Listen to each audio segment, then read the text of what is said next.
projeto da América do Sul é o projeto da construção de um espaço novo no mundo novo.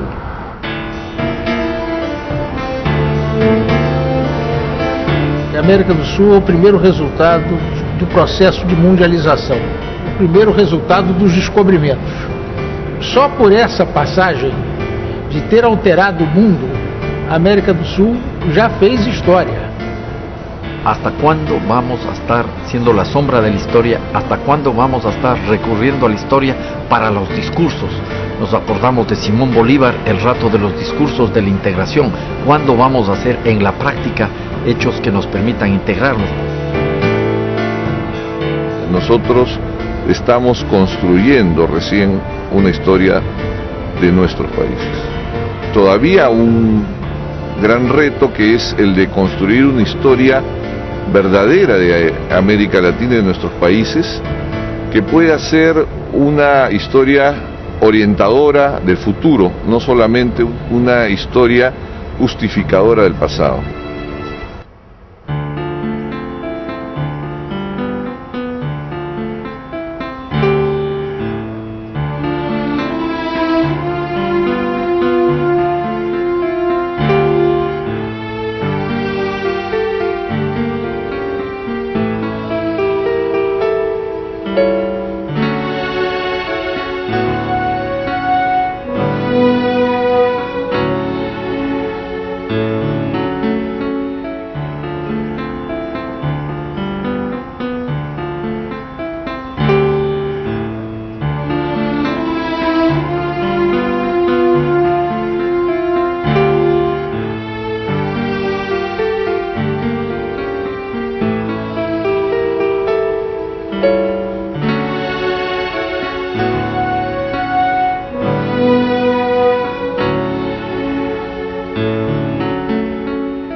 Durante um mês, esses diplomatas permanecem aqui no Rio de Janeiro com um compromisso de pensar.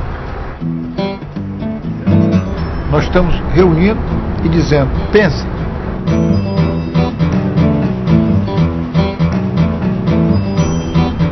Nós temos, os sul-americanos, capacidade de fazer história ou somos apenas uma inspeção geográfica?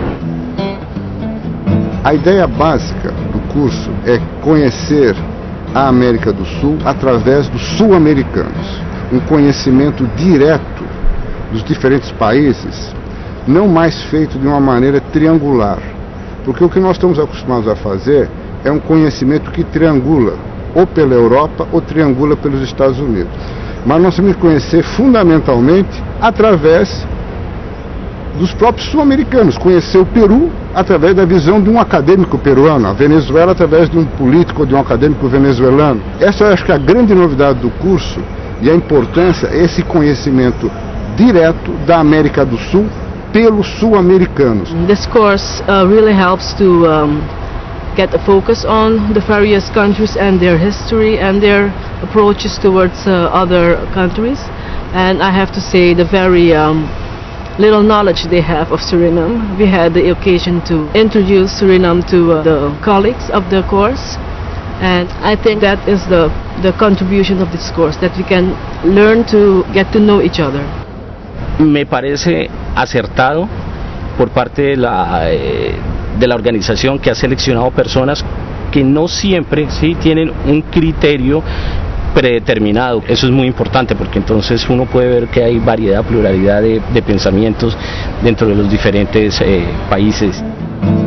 tenemos percepciones propias de acuerdo a nuestra orientación profesional que permite entender cosas que muchas veces no se pueden publicar siquiera con respecto a los acontecimientos de nuestros países. En ese sentido, hay la posibilidad de un intercambio mucho más rico sobre lo que significa los acontecimientos y la realidad de América Latina y en particular de Sudamérica.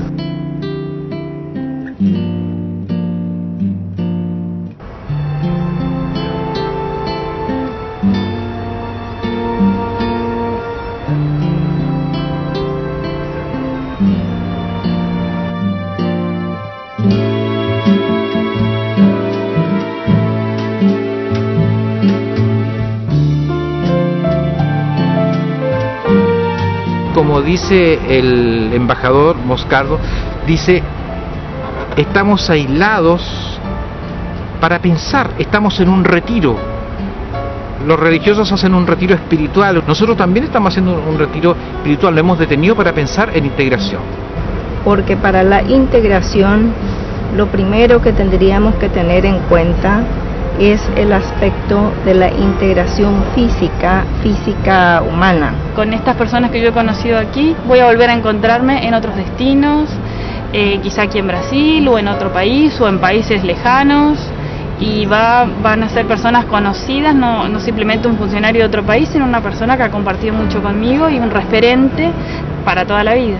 Se você tiver grupo grande de diplomatas que, por exemplo, que conhecem o Brasil, que vieram ao Brasil, que entenderem melhor o Brasil, vai ser mais fácil o contato com eles nas negociações futuras que envolverão esses diplomatas. Las consecuencias yo creo que no van a ser inmediatas, es como los procesos diplomáticos. Los procesos diplomáticos son muy discretos, en silencio, y los resultados se van viendo en el tiempo.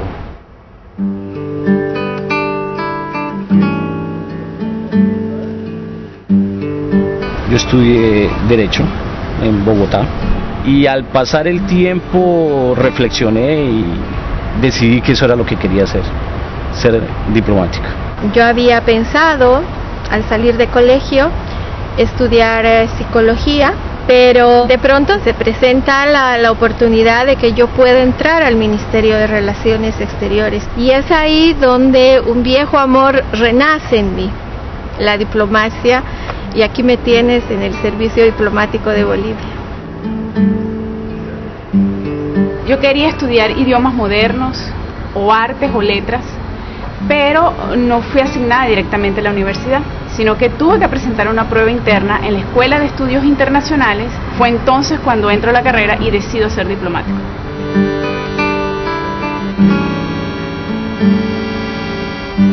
Mi profesión inicial es la de periodista o jornalista, ¿no?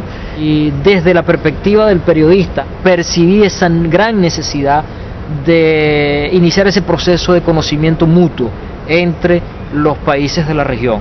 Yo trabajaba, era profesor, pero había un curso que se llamaba Límites y Fronteras de Chile, y de ahí surge mi interés, que tal vez lo que yo he sabido, lo que conocía, lo que aprendía y lo que también enseñaba, podía ser de alguna manera útil también para el servicio diplomático.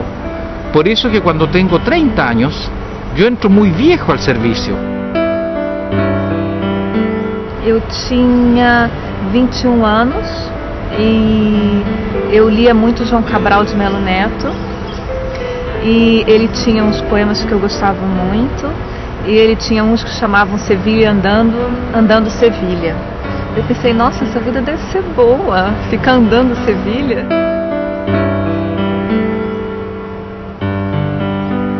Acho que eu vou processar o Itamaraty por propaganda enganosa, porque eu nunca andei em Sevilha e trabalho loucamente.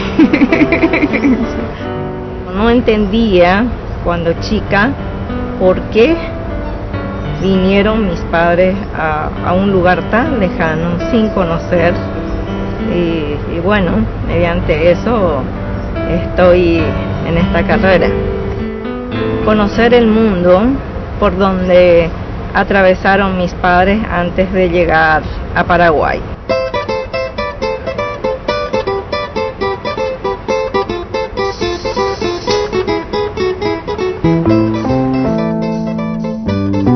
like to know more about international issues, know more about other people from other countries. That's why I decided to work at the Ministry of Foreign Affairs. Mucha gente piensa que es fácil ser un diplomático, pero no hay tal. Es bastante complicado para poder adaptarse, mantener siempre como la cabeza en su sitio, digamos, porque a veces no es fácil adaptarse a los sitios donde uno es enviado y la labor muchas veces es compleja e malinterpretada, malentendida. Por outro lado, ela é uma vida que é muito interessante, que permite que você esteja presente em ocasiões históricas, né, e possa conhecer e ver como é que atuam grandes atores internacionais.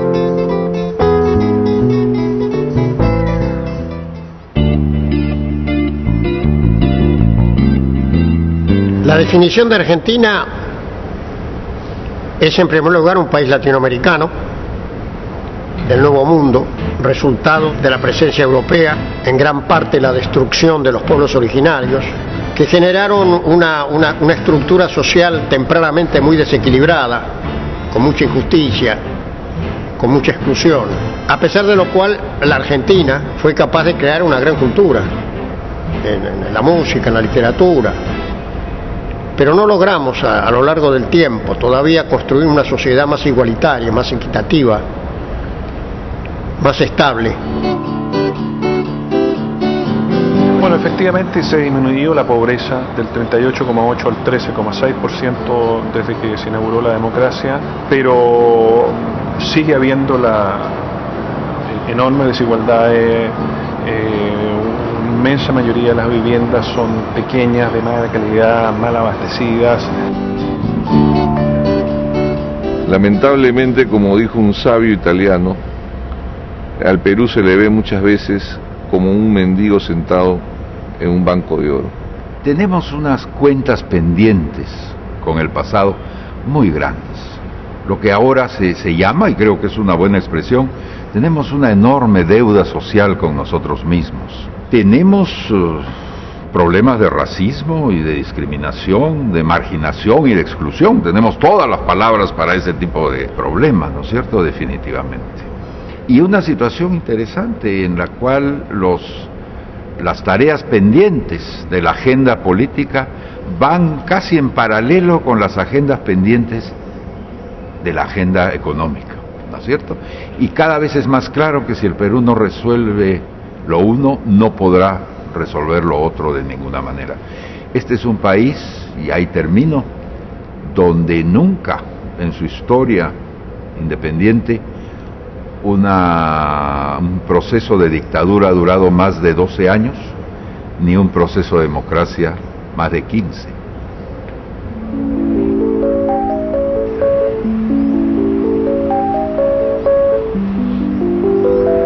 Yo no comparto mucho esa idea de la Suiza de América, esta idea de una casa linda en un barrio pobre, ¿no? Yo estoy totalmente en contra de esa imagen. Creo que es una forma de vivir en el pasado.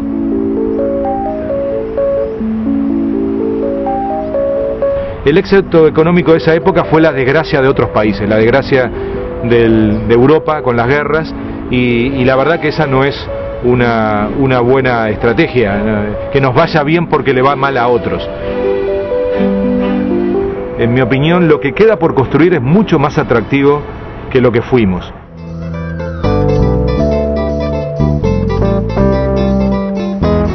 El carácter del brasilero, haya o no haya problema, haya o no haya un conflicto, esté lo que esté, el brasilero siempre tiene un carácter que aflora una alegría espontánea, una alegría pero tan natural, que es sanamente envidiable.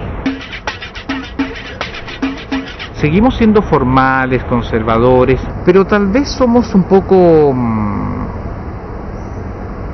hemos cambiado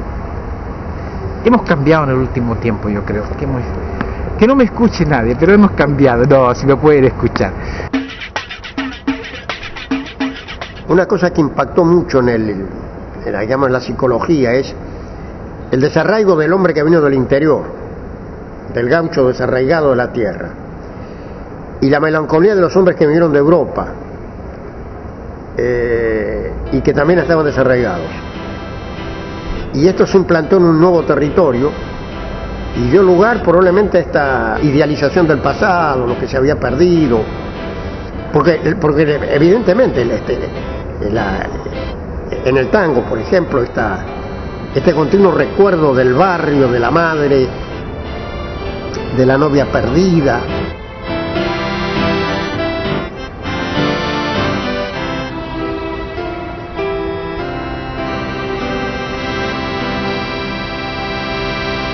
Ese es un tango, extraordinario tango, que expresa otra vez la melancolía, el reencuentro con el pasado, lo perdido.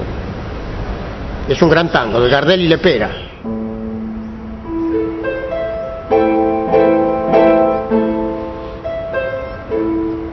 Una noche tibia nos conocimos junto al agua azul del Pacaraí.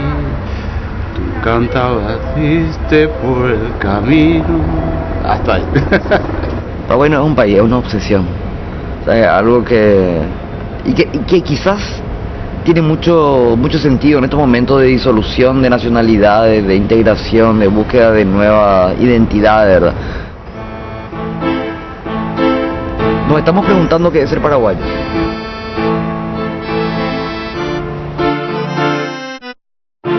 Ser uruguayo no es una condición sino una profesión. Hay que estar explicando todo el tiempo dónde estamos ubicados, quiénes somos, qué cultura tenemos. Se nos confunde mucho con los argentinos. Algunos piensan que el tango es solo argentino y no es verdad, también es uruguayo.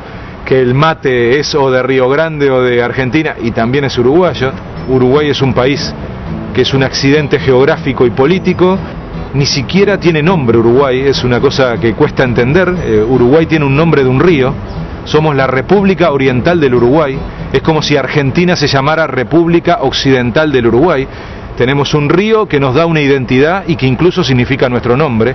Por lo tanto, para Uruguay ser parte de la región es parte de su esencia. Yo sé, por los distintos foros internacionales en los que he estado y por otros países que he visitado, que de Venezuela se tiene la imagen de que es un país de mujeres hermosas, mises, y un país petrolero con mucha riqueza. Asimismo, de Brasil se tiene la imagen de que es el país del fútbol y el país del carnaval, ¿no?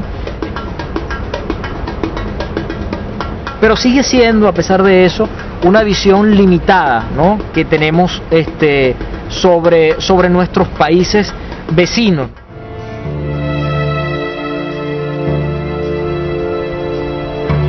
Outro dia eu estava conversando com um amigo equatoriano que não sabe absolutamente nada sobre a cultura peruana, por exemplo, ou muito pouco, conhece 2 ou 3 nomes de escritores importantes e só.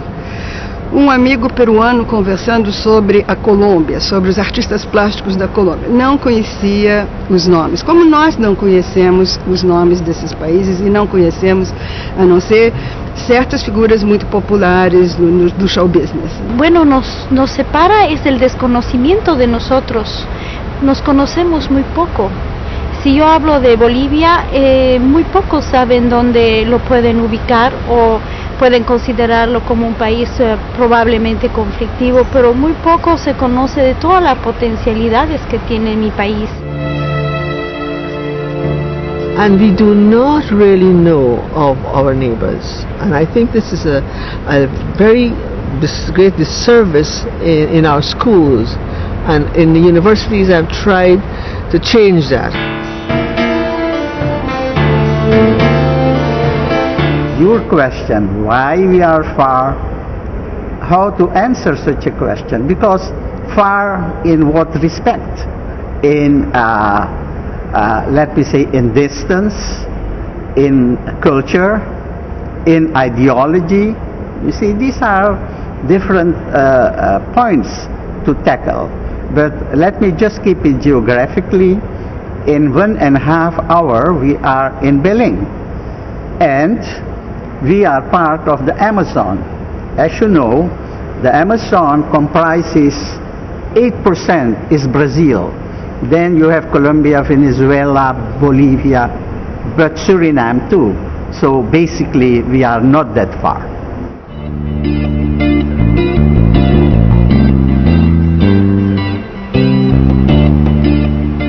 que nós temos que saber se nós queremos, no mundo multipolar que está se constituindo, entrarmos sozinhos ou se nós queremos entrar com um grupo de países que tem um conjunto de recursos e afinidades imateriais. Hay países que se quieren integrar y países que no se quieren integrar. Hay países a los cuales los ayudaría a integrarse y quizá otros que no tanto. De alguna manera la geografía, quizá exagero, pero la geografía podría volverse un concepto antiguo. Quizá la integración del futuro siga líneas idiomáticas o de puro pragmatismo, ¿no es cierto? No nos olvidemos, el gran ejemplo fue México, que terminó entendiendo que ahí sí su contiguidad geográfica era más importante, ¿no es cierto?, que sus lazos culturales, idiomáticos y de todo tipo. Y se fue con Canadá y los Estados Unidos. No creo que sea una utopía, pero me parece difícil. Siendo honesta, me encantaría que sea, pero me parece difícil, porque cada uno de los países, por más que tengamos la voluntad para hacerlo, y hay mucha gente que quiere la integración, mira cuánto tiempo ha pasado y nos falta.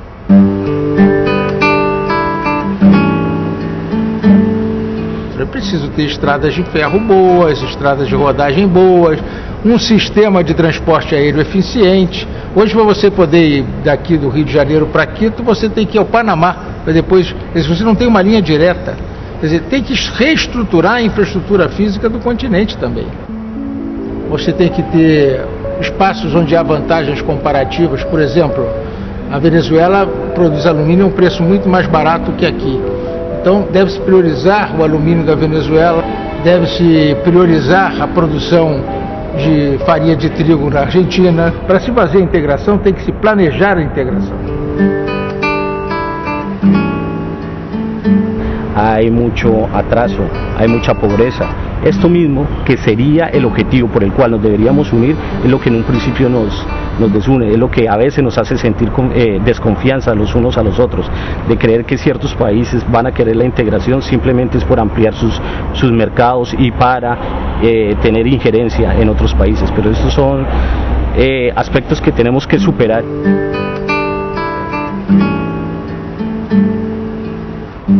Se tem um país, né, na América do Sul que poderia pelo menos tentar, né, ter a veleidade de um caminho individual, é o Brasil, pela sua extensão territorial, pelos seus recursos naturais, pelo peso da sua economia, pelo tamanho da população. E eu já disse que mesmo para o Brasil não faz sentido. O que nos move é de fato a vontade de integrar, inclusive fazendo concessões econômicas, comerciais para os países menores, se for o caso, que às vezes é o caso, para corrigir as assimetrias. Yo creo que Brasil es un país que necesita expandirse, no como una expansión territorial, ¿no es cierto?, sino necesita expandir el círculo de su influencia, de sus amistades, su presencia.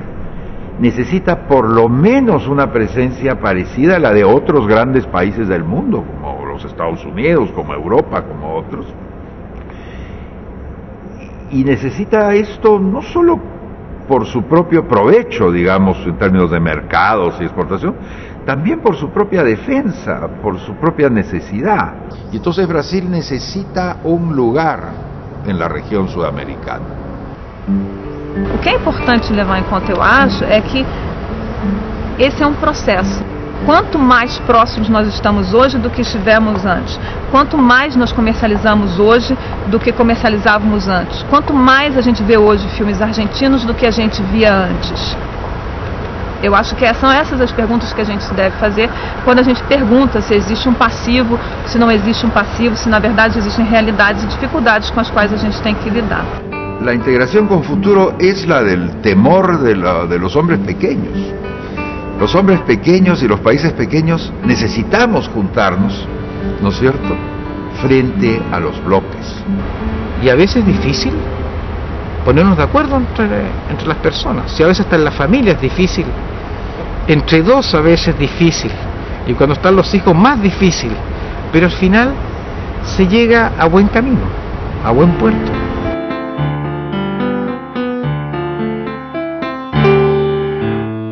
Tenemos un gran problema en nuestros países, que es que hemos estado viviendo solamente de nuestras fronteras hacia adentro.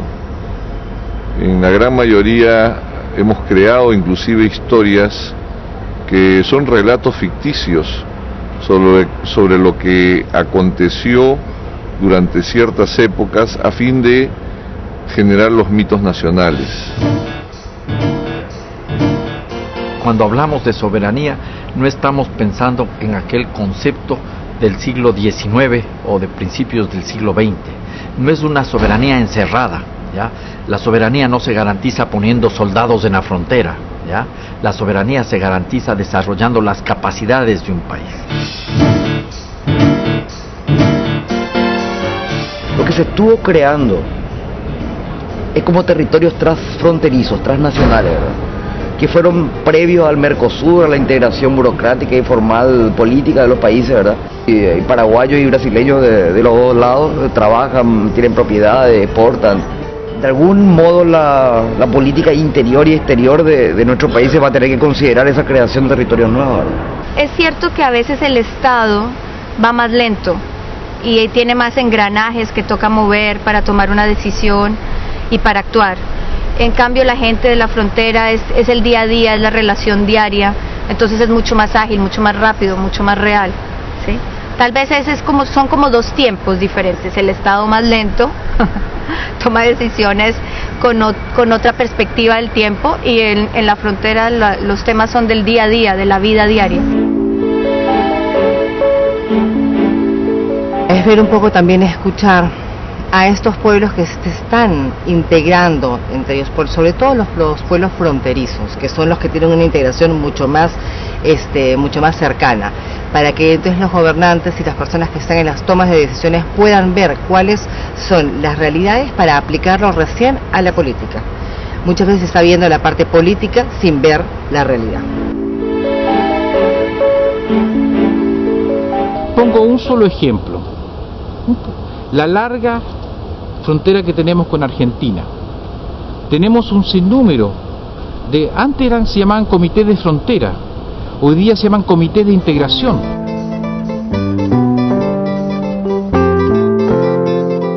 El mundo actual está loco, definitivamente.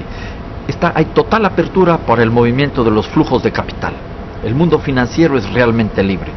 Cierta apertura, no total, para los flujos económicos, comercio, exportaciones e importaciones. Todavía hay muchas barreras y muchas limitaciones para movernos los seres humanos en el mundo. Esta es una globalización que no interesa, en la que no interesan los seres humanos, interesa el capital. Esto hay que cambiar. La libre movilidad tiene que ser para seres humanos y lo económico tiene que estar regulado desde la sociedad. O cidadão em cada país se sente esquecido, porque não se pensa nele. Se trata de livre circulação de mercadorias, mas não de livre circulação de pessoas. Então isso não toca o coração. Como é que você pode se apaixonar por tarifa aduaneira? Nunca vi ninguém apaixonado por tarifa aduaneira. Justamente lo que hay que cambiar son esos ejes orientadores de la discusión de la integración, que se ha instalado mucho en los temas comerciales, en los temas económicos. A mí me parece que darle mucha más densidad cultural y de ideas políticas nuevas a la región seguramente nos va a permitir salir un poco de este estancamiento que tenemos en el pensamiento regional, y creo que va a ser mucho más estimulante para generaciones nuevas que puedan naturalmente sentirse parte de una región. O grande componente de unificação da América do Sul ainda está intocado, que é a questão cultural. É culturalmente que a América do Sul é próxima, e isso é pouco explorado. Pela cultura, você consegue ver o próximo como seu próximo e não como um alterno. A alteridade é que cria uma questão complexa, porque você vê a diferença e na diferença você se posiciona de uma forma diferente também, né? Las grandes tragedias de la humanidad han sido precisamente por los choques culturales. En un espacio como el sudamericano, donde la cultura son casi las mismas, lo que tenemos nosotros para compartir y visualizar nuestro futuro es mucho mayor que lo que tienen otras regiones del mundo.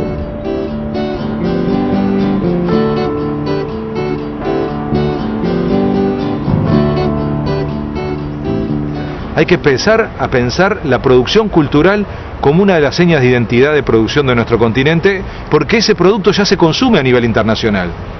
En cualquier parte del mundo se identifica nuestro continente con productos culturales muy fuertes.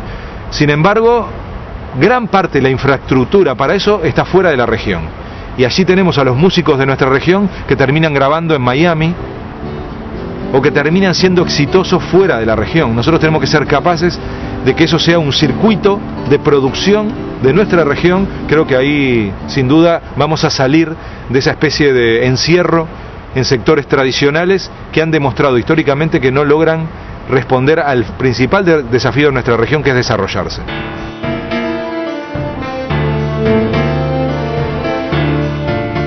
Saúde é uma ponte para a paz e é uma ponte para entendimento.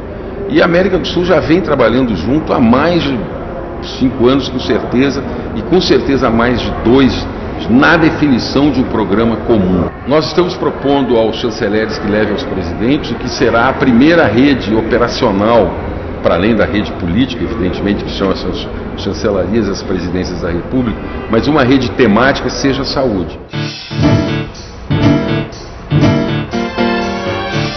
Lo que me gustaría definir a Bolivia en este momento es que tenemos un pueblo que lucha por sus derechos, ¿no? Demanda igualdad, reivindica justicia, ¿no?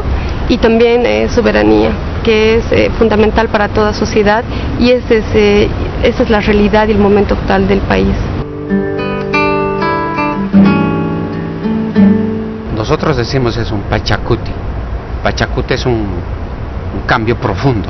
El sistema colonial coloca a los blancos arriba y a los indios abajo, y eso se ha invertido. Y eso ha generado como una especie de crisis muy fuerte, pero sobre todo un racismo político. En estos días hemos visto, frente a la crisis boliviana, que se reunieron en Santiago de Chile los presidentes de toda Sudamérica para tratar entre nosotros un problema nuestro, sin la interferencia de otros. Esto es extraordinario. Era o panorama da América Latina há 25 anos. Era um continente deprimido do ponto de vista econômico, profundamente desigual do ponto de vista social, ainda tem grandes desigualdades, e sobretudo era um continente submetido a regimes autoritários, alguns terríveis ditaduras, como as piores ditaduras que o século XX assistiu. E esse panorama modificou-se muito, né? A totalidade dos governos sul-americanos são governos democraticamente eleitos. La expectativa que se tiene es muy grande, ha ganado con una gran mayoría de voto de la población, entonces tenemos muy buenas esperanzas en el presidente Fernando Lugo, y que por supuesto el éxito de él es el éxito de todos los paraguayos. Esos desafíos son complicados en la medida en que el Estado es un protagonista de esos problemas, ¿verdad? El mismo Estado que tiene que controlar clientelismo, que tiene que controlar corrupción, es el origen y el núcleo del clientelismo y la corrupción, ¿no? Estados Unidos ha cooperado de una manera importante en la lucha contra el narcotráfico en Colombia. Eso es una buena noticia. La mala noticia es que la estrategia que ha impulsado Estados Unidos para combatir el narcotráfico no ha tenido ningún éxito, ni en Colombia ni en el mundo. Colombia ha sido el país que más esfuerzos ha hecho a nivel internacional para combatir el narcotráfico, y aunque se ha reducido la violencia ligada al narcotráfico, sin embargo la cantidad de cocaína que se produce hoy en Colombia es superior a la que teníamos hace 10 años. Eso demuestra un fracaso, demuestra la necesidad de reenfocar la manera como se está mirando la lucha contra el narcotráfico en Colombia, en Estados Unidos y a nivel internacional.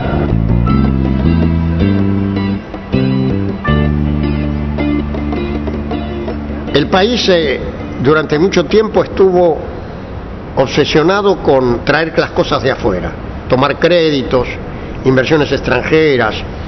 Todo consistía en que de afuera nos vinieran las cosas para desarrollarnos. Y resulta que el desarrollo no es eso, el desarrollo es un proceso de construcción nacional.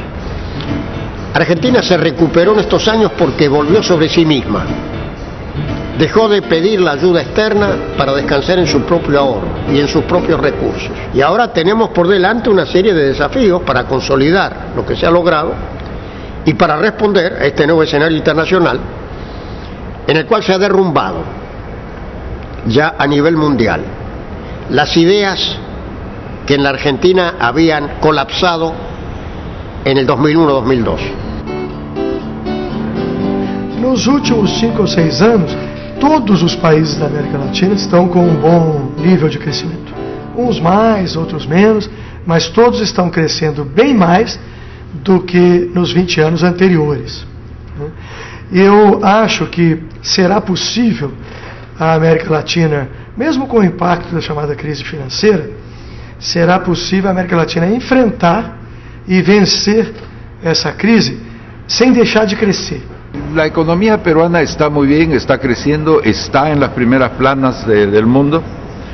Es verdad, y creo que es algo que no se debe mezquinar.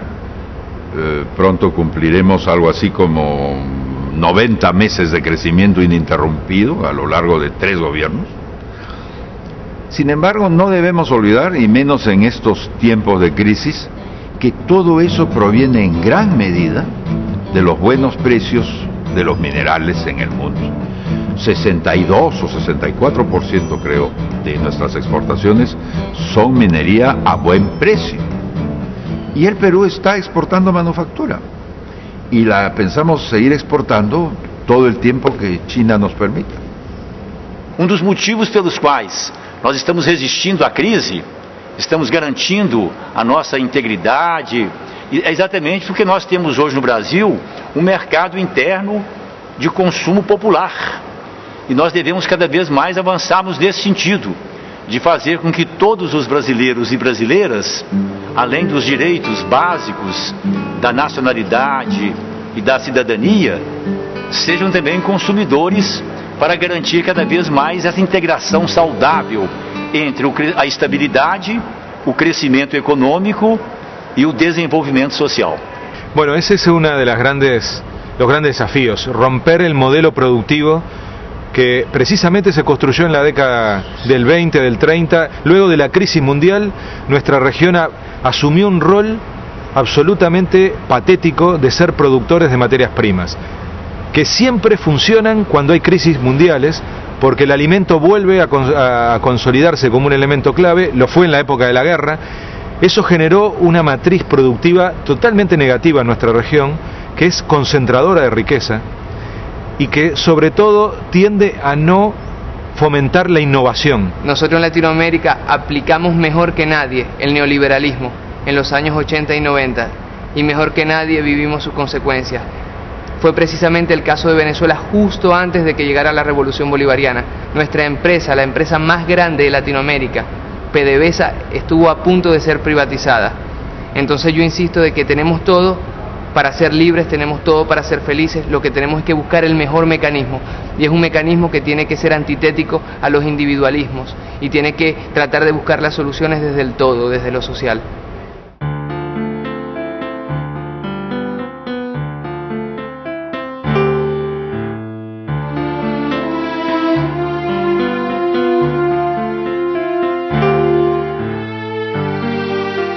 Yo creo que un encuentro como este cambia la visión que por lo menos yo tenía de muchos de los países. Obviamente Brasil, que hemos conocido más, hemos podido visitar, cambia mucho mi imagen de Brasil y me genera como inquietudes para seguir estudiando, leyendo, conociendo mejor.